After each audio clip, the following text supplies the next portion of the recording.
Uttar Pradesh police के एक जांबाज अधिकारी कहे जाने वाले ऋषिकांत शुक्ला, जिन्होंने अपनी नौकरी के दौरान सब इंस्पेक्टर से लेकर इंस्पेक्टर और इंस्पेक्टर से लेकर डिप्टी एसपी तक का सफर तय किया और उस दौरान ताबड़तोड़ एनकाउंटर्स किए। और वही ऋषिकांत शुक्ला, जिन पर यह आरोप है कि पिछले 10 वर्षों में 100 करोड़ की संपत्ति इन्होंने अर्जित की, जिसके बाद उन्हें निलंबित कर दिया, उनके जांच के आदेश हुए। वो हमारे साथ न्यूज 18 में मौजूद है।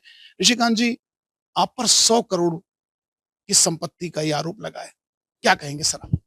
देखिए, मैं सबसे बड़े तो जो मेरे पास मेरे ऊपर जो खिलाफ जो न्यूज़ चल रही है, कि 100 करोड़ की संपत्ति, एक तो इससे मैं काफ़ी चिंतित भी हुई हूँ, दुखी भी हूँ कि मेरा असेसमेंट इस तरीके से किया जा रहा है। मैंने यहाँ पर कानपुर में रहने के दौरान, यहाँ पर बड़े-बड़े गैंग के अपराधियों के खिलाफ कार्रवाई की। D2 गैंग जो वर्तमान में IS 273 है, जिसके कनेक्शन दाऊद से भी रहे हैं। इसके अलावा इसके परिवार के मेंबर से 500 पाकिस्तानी पिस्टलें पकड़ी गई। वो गैंग जो कानपुर में 3 दशक से जिसका आतंक का पर्याय था, उसके खिलाफ मैंने कार्रवाई की, जिसके एक भाई को मैंने कलकत्ता से गिरफ्तार किया, जो 1 लाख का रिवार्डेड था। जान को जोखिम डाल करके अधिकारियों के मार्गदर्शन पे मैंने उसको गिरफ्तार किया।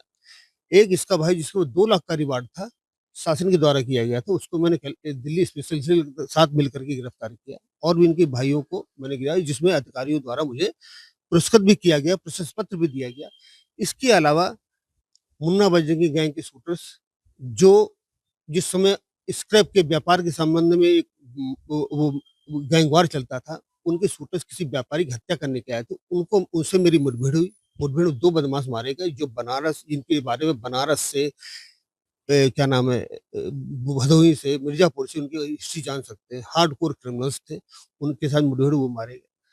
मुख्तार अंसारी का भांजा ताहिर, जिसको मैंने टेलीस्कोपिक राइफल, 9mm पिस्टल, 30 की पिस्टल के साथ पकड़ा था। बिहार के 2 बदमाश उसके साथ पकड़े गए थे। इसके अलावा बहुत बड़े-बड़े मादक पदार्थ तस्कर, शराब के तस्कर और बहुत से 2 नंबर काम करने वालों के खिलाफ मैंने कड़ी कार्रवाई की, जिसमें अधिकारियों का मार्गदर्शन रहा। उस मार्गदर्शन में मुझे सफलता मिली और इसके लिए मुझे जो 100 करोड़ की प्रॉपर्टी जो बात बताई जा रही है, 100 करोड़ की प्रॉपर्टी मेरे ग्रैंडफ़ादर, एक तो है नहीं, पहली बात तो है नहीं, और दूसरा मेरे ग्रैंडफ़ादर भी पुलिस में इंस्पेक्टर थे। मेरे पापा रिज़र्व आरबीआई में मैनेजर थे। मैं भी यहाँ पर नौकरी कर, मेरी बहनें भी, ये मेरी बहन अमेरिका में है। तो पहली बात तो हम ये नहीं है कि हम 100 करोड़ की प्रॉपर्टी खरीद लिए हैं। हाँ, जो लिमिटेड प्रॉपर्टी होगी, जो मेरी पेरेंटल प्रॉपर्टी होगी, जो 20 साल, 25 साल पहले ली गई होगी, उसको अगर या मैंने अपने उससे ली गई, तो उसको मैं अपने जाँच अधिकारी दिखाऊँ, लेकिन 100 करोड़ ये 20 गुना ज़्यादा है। 20 गुना ज़्यादा बताया जा रहा है और उससे मेरा मान-मर्दन किया जा रहा है। ऋषिकांत जी, आपने अपराधियों को पकड़ा, कलकत्ता से लाए, मुख्तार के रिश्तेदार को पकड़ा, इससे कैसे प्रूव होगा कि आप पर 11 शॉप्स आप पर हैं, आप पे बरसाइतपुर में जमीन का है, कि आप पे बिठूर में जमीन है, आप पे फार्म हाउस है, आप में उन्नाव में जमीन है, आपके तमाम जनपदों में जमीन है, इससे इस बात से कैसे हो रहा है? मैं तो आपसे ये कह रहा हूँ कि अगर मेरी 11 दुकानें मेरी मेरी नहीं, अगर देवेंद्र द्विवेदी के बारे में भी है, अगर देवेंद्र द्विवेदी को, तो उसको उसको जब्त करवा दीजिए, वो भी ढूँढ रहे हैं। और बरसातपुर में, बिठूर में फार्म हाउस, ये इसको सब सीज करवा दीजिए।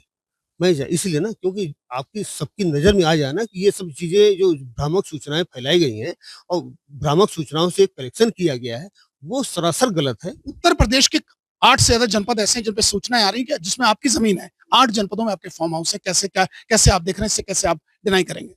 ये ये एक एक साजिश के तहत बहुत अच्छी कौन है तरीके, शायद?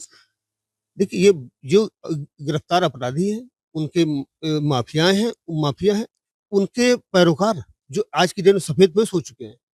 और ये मनोहर जो एक अपराधी है, इसका भाई सजा याफ्ता है। कई गैंगस्टर मामले ये लोग दबा के रखे कोर्ट में, उसपे भी हम अभी अधिकारियों से बात करके उसको भी उजागर करवाएँगे। और इसके अलावा और ये लोग एक बड़ी सुनियोजित तरीके से साजिश करके मेरे को बदनाम किया जा रहा है, और बदनाम करने का उद्देश्य ये है कि पुलिस का मनोबल गिरे। मनोबल गिरेगा तो एक अपराधियों से पुलिस थोड़ा डरे, नज़र इनसे बचा के चले, ये बात है, और कुछ बात सर नहीं एक है। बताइए, 200 करोड़ के गेस्ट हाउस में ये भी आरोप है कि 200 करोड़ से ज्यादा बड़े के गेस्ट हाउस में आपने शादी कराई अपने बेटे की, ये भी एक आप पे आरोप है। ये बताइए, कोई भी गेस्ट हाउस जो शादी करवाता है बनाता तो नहीं है ना, कि पहले बनवाता है तब शादी करता है। भाई मैंने वो रेंट पर मेरे लड़की वालों की तरफ से अरेंजमेंट किया गया था।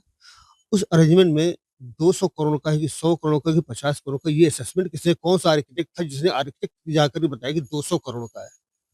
उसके बाद ये बताया गया कि शादी मेरे बेटे की वहाँ, अरे मैं अपनी बारात लेके गया था, अगर बारात के लिए वो छोटी जगह बुलाएँगे, बड़ी जगह बुलाएँगे और बड़ी जगह दिल्ली बुलाएँगे तो हमको बेटे की शादी करनी मुझे जाना पड़ेगा ना। उसमें क्या गलत हो गया? ऋषिकांत जी, न्यूज़ 18 के प्लेटफ़ॉर्म पे क्या कहना चाहेंगे अपने बारे में? आप लास्ट कम शब्दों में बताइए क्या? मैं चाहूँगा कि एक जो हमारा कुछ मीडिया के लोगों के द्वारा, कुछ मीडिया मैं मीडिया सबसे पहले तो मीडिया के भाइयों से बहुत धन्यवाद दे रहा हूँ। लेकिन एक आध मीडिया के लोग जो थोड़ा-सा बहुत ही नेगेटिव कर रहे हैं, उनको भी देखना चाहिए। उनसे मेरी रिक्वेस्ट है कम से कम मेरा तथ्य जान लेते, समझ लेते, उसके बाद इस तरीके से वन साइडेड लिखते। लेकिन मैं चाहता हूँ आप लोगों को सही तथ्य की तरफ जाना चाहिए। मेरी जानकारी करिए, हम अधिकारियों को जवाब देंगे, जो अधिकारी मुझे जहाँ बुलाएगा मैं इसको जवाब दूँगा और उसके बाद जो सच्चाई होगी उसको भी उजागर करिएगा। तो आपने देखा हमारे साथ ये ऋषिकांत शुक्ला हैं, जिनका साफ कहना और मानना है कि इन पे लगाए गए सारे आरोप निराधार हैं।